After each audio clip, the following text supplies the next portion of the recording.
هنر زندگی دیگه نیست که ما هیچ وقت نفتیم، این ترس زندگی است. هنر زندگی دیگه است که بعد از افتادن دوباره ایستاده شویم. انسانای بزرگ شکستای بزرگ خوردن.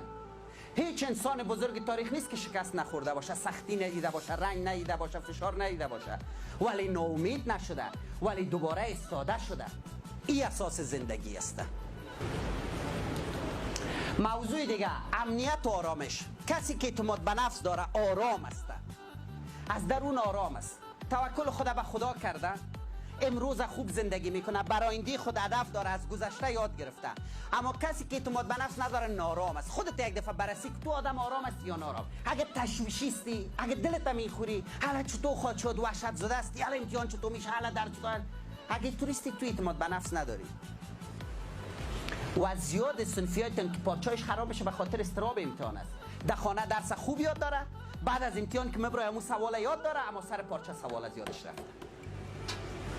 چرا؟ چون مضطرب است.